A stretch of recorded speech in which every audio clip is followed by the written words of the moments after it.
All right, so we're back for another week. I think I missed a week, and I miss the community. I miss adding value. I miss being able to minister and to share the Word of God. So we're back, and we're not going anywhere. I promise you, we got a year package of content ready to go. So big up all my YouTube family. I'm back. I'm thinking of some guests that I'm going to be having on soon. Look forward to that, and definitely subscribe. If you have not subscribed as yet, make sure you go catch the first 3 or 4 weeks. First month that we've put down, great value, and I promise you if you keep listening, it's going to add great value to you for your growth, because we say here in Growth Grand, growth can be fun. All right, this week, here's what I want to talk to you about. You know, I've been doing a lot of corporate training. I move around, meet so many beautiful people working in some of these companies, working in some of these organizations. And after a while, when you're doing training, you're in the field, you're in the industry, you start to kind of pick up on some trends when it comes to people. My goal here is that when you get the wisdom of God from the Word, when you get the truth and you apply it, your life has to improve. Why would you just want to do life cyclically? No change, no growth. You're not doing better with your health. You're not doing better with your money. You're not doing better with your friends. You're not doing better with your marriage. You're not doing better with your family. Come on, somebody. You want to do better. One of the things I learned from Jesus, as perfect as he was, the Bible says he grew in what? Wisdom. He grew in stature. He grew in favor with God and favor with man. I said, if Jesus, as perfect as he was, had capacity to grow, and who are you and who's me? We should have room in our lives for us to be able to improve, to grow. So I want to share something with you, Luke chapter 16, and then we're going to dig deep into it as it relates to all of you. Now, you know, by the way, before I read this, when it comes to money, money's not everything, but it's a good way to measure your productivity, your contribution to the world. And you would know Robert Kiyosaki shared powerfully the cash flow quadrant. You know, if you're much younger, you're listening to this, you can earn money as an employee, right? You work for somebody. You can make money it's being self-employed. You're an entrepreneur. You work for yourself. You make money as a business owner. Other people work for you, right? You have a product or service that you deliver value. Or you can make money as an investor. Before I got out of high school, I really only focused on making money one way, getting a job, right? And there are a lot of people that's, in one sense, the system prepares a lot of people to really only focus on getting hired. Why? Because you're going to school to do what? Get an education, so you can get good grades, so you can get a good job. It's almost like we are programmed to get a job. But if you're really preparing yourself for contribution and for work, to make some level of contribution to the world so you can get compensated for that, you must know that there are 4 options. You can work for somebody, you can work for yourself, you can have others work for you, or you can have money work for you. What Robert Kiyosaki actually explained is on the right side of the quadrant.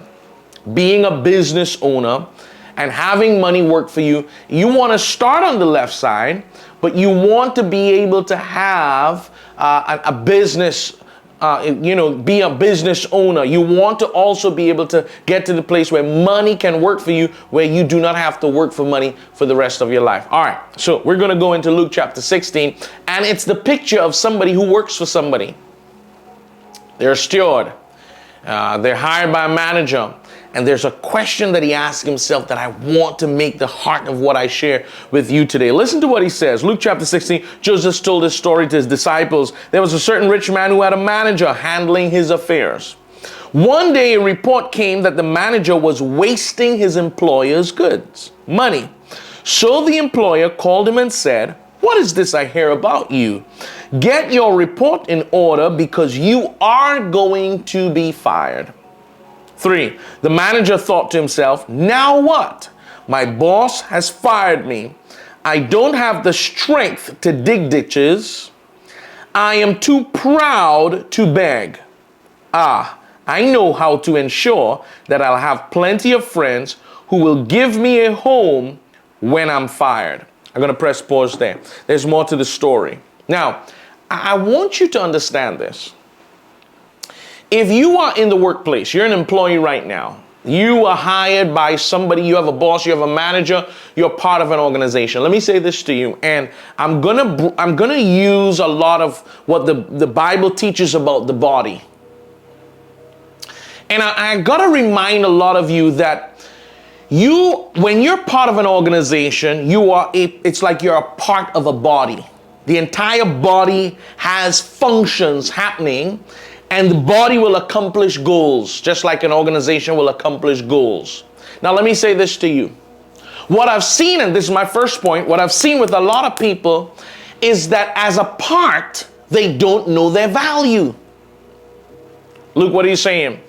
It's like a lot of people don't know their value outside of the context of the whole.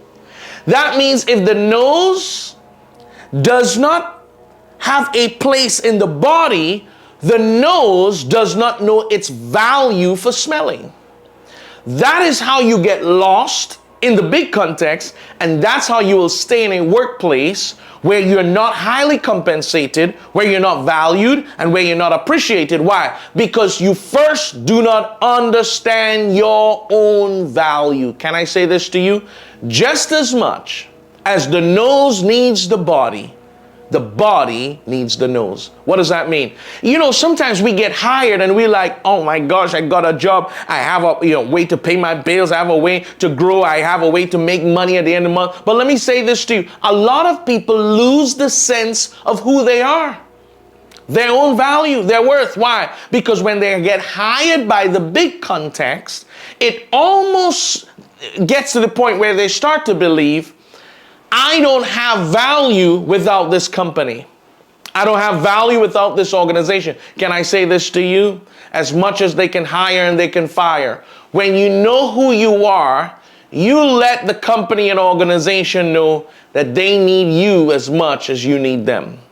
I got to the place where I understood many people will like this steward. You gotta take time to evaluate what you're good at. It's called Strength Finder. You gotta take some time to look within and ask yourself. He said, I don't have the capacity to dig.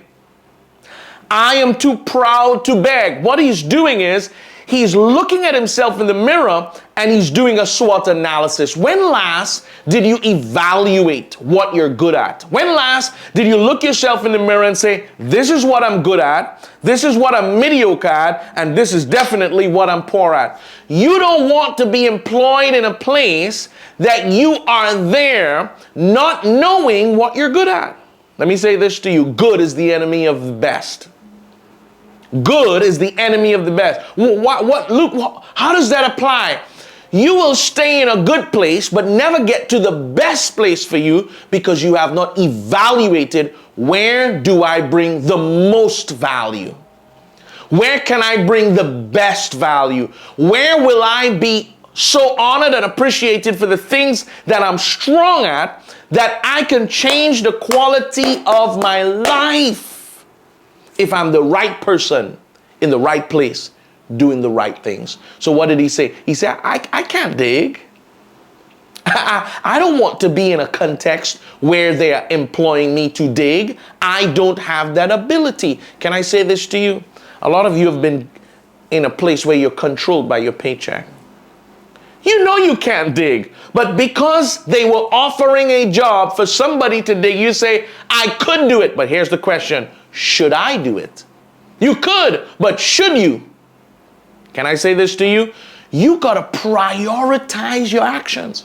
It's better that you are in 3 places doing 3 things that you're great at than spreading yourself amongst 10 different things that you're average at. I have learned that the people who are living the quality of life that they want, they stick to what they're good at.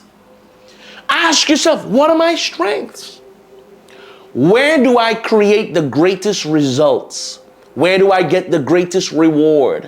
Where do I see the greatest returns? Start to move from wandering generalities when it comes to your activities to what we call meaningful specific. It was Delilah who asked Samson a question. Samson, I know you're good looking, but let me ask you this. Where lies your strength? Why? She wanted to get to the source of what made him amazing. Do you know what is the root of what makes you amazing? By the way, you are amazing. And if you're still bothered about that, that might be issues with self-esteem and self-worth, but anything that God created is amazing. The Bible says he created it, he saw it, he looked on it, and he said, it was good. You are a masterpiece. I know this about every single person who's looking at this. You know, when you think of Grenada, anybody knows about Grenada, you say, what is Grenada known for? It's known for its spices. They call it Spice Land. You say, well, what is Trinidad known? Trinidad is known for its oil and its gas. It's known for its carnival. It's known for amazing food. Right? You say, what is Jamaica known for? Jamaica is known for its reggae. Jamaica is known for Bob Marley. Jamaica is known for amazing food, amazing beaches, right? We know they're athletes. They stand out in the Olympics. What does Guyana know? We knew Guyana for gold. We knew Guyana for lumber. Now we know Guyana for oil.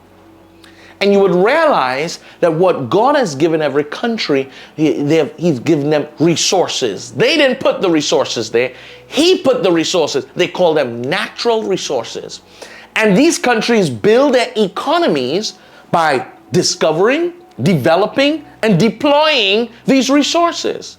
Now, if Grenada is known for spice, Guyana is now known for oil, same as Trinidad, steel pan, the carnival, Jamaica, reggae, the athletes, Bob Marley, great amazing food. The question is, what are you known for? What's your special resource? What's your special gift? Can I say this to you? You got to discover, you got to develop, you got to deploy. That's how you build your personal economy. So this guy is employed, but he's not employed around his strength. I cannot dig. That means ability. I am too ashamed to beg. That means willingness. What he is saying there, ability and willingness must be congruent in the context that you're putting in hard effort and work. I want to have the ability to do it, but I also want to match that with my willingness. And until you evaluate yourself and ask yourself some very hard questions and says, what am I good at?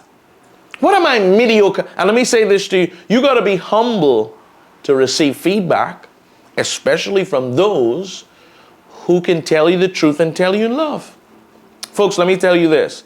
Many years ago, I sat down with a napkin. I think I was at a Panera Bread in Florida. And God told me, he says, Luke, take this napkin and write the word speak. He says, Luke, you have a gift to speak. And then he says, what will you speak about? And then I wrote what I was going to study about. So I can now have content with the power and the ability to speak. So now I know what I want to speak about. And I added my education to what I was passionate about and what I had a gifting to do. And then he says, Luke, draw lines out from this main circle and I will show you how to build an economy using this gift. So I put speak in the middle and I said, I could do podcasts. I could be a featured speaker. I could be a keynote speaker. I can do training. I can host my own conferences. I can do books. And I started to build all of these, what will become streams of income from one gift. Do you know God has gifted every single person? 1 Corinthians 13 will tell you that everybody, I think 12 will tell you that everybody is gifted. To each was given a gift by the Spirit of God. Don't doubt yourself. You have a gift. It's inside of you. Not because you have not discovered it doesn't mean it's not there. It's there. You got to get close to a coach. You got to get close to a mentor. You got to get close to an elder, somebody who can discern what needs to be developed. There's hardly anybody who gets close to me that I don't pick up on their gift within minutes. Joshua, who's behind this camera, one day he said to me, he said, Luke, why can't I hear your stuff on YouTube? I said, why you don't hear me? Why you don't help me? Took his phone. I went to speak for a second service. He recorded some stuff, edited, put it together for today. Joshua basically is my main man when it comes to what I'm producing. Why? I saw that he did not just have an interest, he had a gift. So what did I do? I discovered it, and since then, there's been growth. I could call many other names. Once you come close to me, my job is to see what the gift is and then show you a path after we've discovered to develop. The bridge between discovery and destiny's coming to pass is growth. And a lot of people don't have a strategic path of growth. So here's what this guy says. I'm about to get fired. So I got to right now cut out the fluff. And let me say this to you. Don't wait on emergencies to prioritize. What does that mean? Don't wait until it's too late. Don't wait until you have some emergency on your hand, then to think, okay, it's time to cut out the fluff, prioritize my activities, especially sometimes in the area of health. Only when people now hear the pain of what they're probably experiencing, or the pain of a bad result, then they now have the pain as their platform, and they say, I'm now going to prioritize what I eat. I'm now going to prioritize my activity. I'm now going to prioritize my work. Don't wait for pain to prioritize. Prioritize before the pain gets here. And I'm saying this to you. Today might be your day to look yourself in the mirror and ask yourself what I can do and what I'm not willing to do. He said, I can't dig and I ain't willing to beg. Ability and willingness must be congruent in the context that you're serving. And let me say this to you. He said, this is what I'll do. I go to the people who owe my master 80, I say write 40. If you owe my master 100, write 50. If you owe my master 60. So he started to lesson on what they owed their master. As a matter of fact, this unjust steward was commended. What did he do? He quickly formed relationships by now going to create resolution through debt that was owed to his master, and he could have negotiated very efficiently. And he established relationships. That was his strength. His strength was not to dig. His strength was not to beg. His strength was how he can relate, how he can negotiate. Can I say this to you? If I was coaching him, I would have said, find a context that you are employed for using what you're good at. Find a context that you are now paid for doing what you are able to do, what you are willing to do, what you are gifted to do, and what you have clearly seen results after doing. See, folks, what I've done is I've designed my life around using what God has given me to serve the world. That's why I talk about living the life that is poured out. There's nothing else to do once you've discovered why you're here, who you are, what you can do, and where you're going. Those are the core things that create strength in the life of anybody who wants to be an agent of change. That's why Jesus says, my meat is to do what? The will of him that sent me and to finish his work. And what is Jesus going to use to fulfill God's will and to do God's work? He's going to use what God gave him. What did God give him? God gave him gifts. God gave him abilities. God gave him things that he's passionate about. That's what you use to finish. That's what you use to work. You don't have to get a job that has nothing to do with your gifts or your abilities and do that to pay your bills and then look for some after-hour thing when you're weary and tired, or some weekend thing to use what you're actually strong at or gifted. Don't design your life like that. Why not get up every day and only do what you're gifted to do? You say, but Luke, how will I survive? How will I pay my bills? So that's where coaching comes into play, where you now need the wisdom and understanding on how to develop a game plan based on what you discovered, so that now when you deploy this thing, you can live through your service. You can live by what you're gifted to do. It is possible. I'm doing it right as we speak. I am a perfect example of living what I am teaching you right now. And I would love to get in a place where you can join a mastermind. I know over summer, I'm going to do something for the teens, launching just now, that talks about what's next. They finished their exams, they wrote their CXCs, they're coming out of high school. They don't know what's next. And a lot of them who think they know what's next, it hasn't been tested and proven. So I'm going to take them through some questions that's going to test what they think they know to do. And the ones who don't know what to do, I'm going to give them advice on their steps forward. The key is what? Growth. The only guarantee that tomorrow gets better is that you grow there. You don't go there. You grow there. I want to bless you today. It's always good that you're in here with me and family. Let me tell you something. I want this to be us growing as a community. I've been longing to be in a place where even after COVID, I had dream camp and I was longing to be back in a room, longing to be back in a hotel conference where I could get with people and say, hey, let's fight for destiny. Fight for your future. Fight for what you really want to do. And I got frustrated going into workplaces and just seeing people who are good people, but they're in the wrong place. And they're struggling with the quality of life that they're having. Why? Because you'll never be highly compensated in a place that's paying for you for what you're not good at. Only get paid for what you're good at. Refine your life. Move from wandering generalities to meaningful specific and get to what you're good at and find a context that looks for the right person to put them in the right place so you now can do the right things. And then the thing that you so desire, what we call the dream life, it becomes so possible. Why? You now understand. It's just a matter of consistency. You know, I'll share this last thing with you. And God told me, He says, Luke, when you look at any game, any sport, right now we're looking at the Olympics. Why do people become masters in a sport? It's not because they won once.